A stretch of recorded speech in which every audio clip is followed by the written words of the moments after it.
এ কোরআন নাজিল হওয়ার আগে হেদায়েতের পথ রাসূল নিজেও জানতেন না।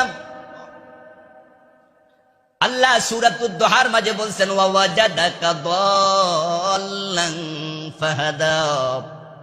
ও প্রিয় নবী, আল্লাহ তাআলা আপনাকে পেয়েছেন হেদায়েতের পথ সম্পর্কে অনবহিত অবস্থায়, দাল্লা অনবহিত, ফাহাদা তারপর আপনাকে হেদায়েত দিবেন কে? আসসালামু আলাইকুম ওয়া রাহমাতুল্লাহি ওয়া বারাকাতুহু। সম্মানিত বন্ধুরা, বাংলাদেশের প্রসিদ্ধ একজন মুফাসসির শেখ আবুল কালাম বাশার হাফিজাহুল্লাহ তিনি সূরাতুদ দুহার 7 নম্বর আয়াত ব্যাখ্যা করতে গিয়ে বলেছেন যে রাসূল সাল্লাল্লাহু আলাইহি ওয়াসাল্লাম হেদায়েত থেকে পথ হারা ছিলেন। নাউজুবিল্লাহ। আমি বলবো যে হেদায়েত থেকে পথ হারা ব্যাখ্যা নেওয়ার কারণে যে ব্যক্তি এই ব্যাখ্যা নেবে তার ঈমান সাথে সাথে চলে যাবে এবং এটা অবশ্যই কুফরি এবং এই ব্যাখ্যা অযৌক্তিক এবং অতিরঞ্জিত। আপনারা সম্পূর্ণ ভিডিওটি লক্ষ্য করে দেখবেন, আশা করি আপনাদের সমস্ত প্রশ্নের উত্তর আমি আপনাদেরকে দিয়ে দিব। প্রথমে আমি বলি যে রাসূল সাল্লাল্লাহু আলাইহি ওয়াসাল্লাম কখনো পথ হারা বা হেদায়েত থেকে পথ ভ্রষ্ট ছিলেন কিনা সেই বিষয়ে আমরা জানবো।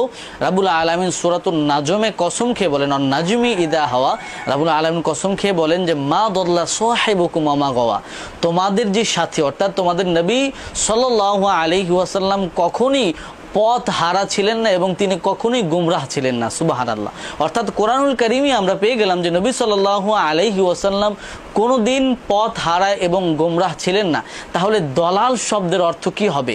ওয়াজাদাকা দল্লান ফাহাদা, এই দলাল মানে কি বোঝানো হয়েছে? এজন্য আমি আপনাদেরকে কোরআনুল কারীমের সূরাতুল ইউসুফের 95 নম্বর আয়াত থেকে দেখাবো। সেখানে রাব্বুল আলামিন বলতেছে যে ইন্নাকা লাফি দলালিকাল কদিম, অর্থাৎ ইউসুফ আলাইহিস সালাতু ওয়াস সালামের ভাইরা তারা অবজারভেশন করলেন, তারা বলতেছেন হযরত ইয়াকুব আলাইহিস সালাতু ওয়াস সালাম ইউসুফ আলাইহিস সালাতু ওয়াস সালামের প্রেমে বিভোর হয়ে পড়েছেন বা তিনি তার মহাব্বতে অতি বিভোর হয়ে পড়েছেন। এখানে দলাল শব্দের অর্থ মহাব্বত তোলা হয়েছে, অর্থাৎ দলাল শব্দের অর্থ মহাব্বতও তোলা যায়। সুবহানাল্লাহ। এবার আসুন যে নবীরা কোনোদিন পথ হারা বা পথ ভ্রষ্ট ছিলেন কিনা সেই বিষয়ে কিছু কথা আমি আপনাদেরকে বলি। কাজী আয়াজ রাহমাতুল্লাহি আলাইহি তিনি ইবনে তাইমিয়া সহ সকল মুহাক্কিক এবং ফকিহদের কাছে গ্রহণযোগ্য একজন মুহাক্কিক। তিনি তার শেফা শরীফে বলে যে ওয়াসওয়াবু, প্রসিদ্ধ মত হচ্ছে আন্নাহু মাসুমুনা ক্বাবলা নবুওয়াতি, সমস্ত আম্বিয়া কেরাম মাসুম ছিলেন নবুওয়াতের পূর্বে এবং তাদের মাসুমিয়ত কেমন ছিল সেটা বলতে গিয়ে তিনি বলেন মিনাল জাহলি বিল্লাহি ওয়া সিফাতি, তাদের মাসুমিয়ত কেমন ছিল সেখানে তিনি বলতেছে যে আল্লাহ সম্পর্কে অনভিজ্ঞ, অজ্ঞত এবং আল্লাহর গুনাহবলী সম্পর্কে না জানা, এসব বিষয় থেকে আম্বিয়া কেরাম মাসুম ছিলেন। অর্থাৎ সমস্ত আম্বিয়া কেরাম তার নবুয়তের পূর্বে রাব্বুল আলামিনকে চিনতেন এবং রাব্বুল আলামিনের গুনাহবলী সম্পর্কে তারা জানতেন। সুবহানাল্লাহ। তার মানে আমি স্পষ্ট করতে পেরেছি কাজী আয়াজ রাহমাতুল্লাহি আলাইহি তিনি বলেছেন যে কোন নবী পথভ্রষ্ট ছিলেন না, সুতরাং তারা নবুয়তের পূর্বে মাসুম ছিলেন। এবং আমাদের দাবি হচ্ছে নবী সাল্লাল্লাহু আলাইহি ওয়াসাল্লামের নবুয়ত প্রকাশ পেয়েছে 40 বছর বয়সে, কিন্তু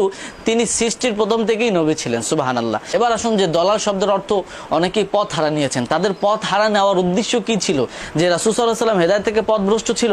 নাউজুবিল্লাহ, না, এই উদ্দেশ্য ছিল না। আপনারা একটু লক্ষ্য করেন আমার স্ক্রিনটা, প্রসিদ্ধ একটা তাফসীর ইবনে কাসিরের মুফাসসির তিনি বলেন এবং এই বর্ণনাটা ইমাম বাগাভী এবং আব্দুল্লাহ ইবনে আব্বাস রাদিয়াল্লাহু তাআলা আনহু তিনিও করেছেন যে রাসূল সাল্লাল্লাহু আলাইহি ওয়াসাল্লাম ছোটবেলায় তিনি মক্কার গলিতে হারিয়ে গিয়েছিলেন এবং রাব্বুল আলামিন তাকে তার চাচার কাছে বা অনেক তাফসীর আছে যে তার দাদার কাছে পৌঁছিয়ে দিয়েছিলেন। সুবহানাল্লাহ। তার মানে রাসূল ছোটবেলায় হারিয়ে গিয়েছিলেন, এজন্য রাসূলকে বলা হয়েছিল যে তুমি তো তখন হারিয়ে গিয়েছিলে, আল্লাহ তোমাকে তোমার যথাস্থানে পৌঁছিয়ে দিয়েছিল।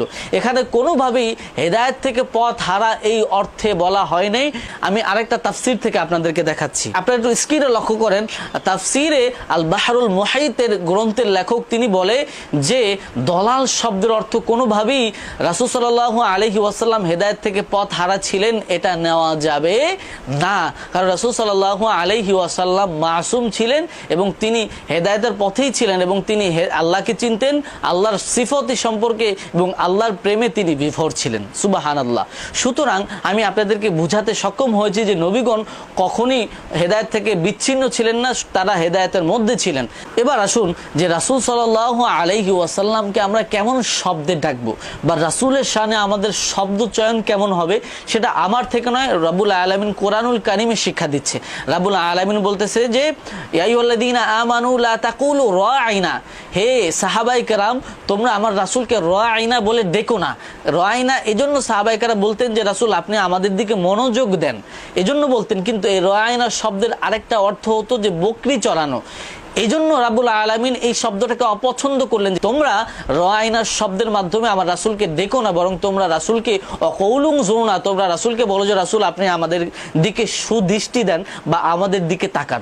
সুন্দর শব্দে রাসূলকে তোমরা ডাকো। কোরআনুল কারীমে রাব্বুল আলামিন আরেক আয়াতের মধ্যে বলেন যে লা তাজআলু দুআ আর রাসূলি বাইনাকুম কা দুআই বা'দুকুম বা'দা, তোমরা পরস্পরকে যে শব্দে ডাকো আমার রাসূলকে তোমরা সেই শব্দে ডেকো না। সুবহানাল্লাহ।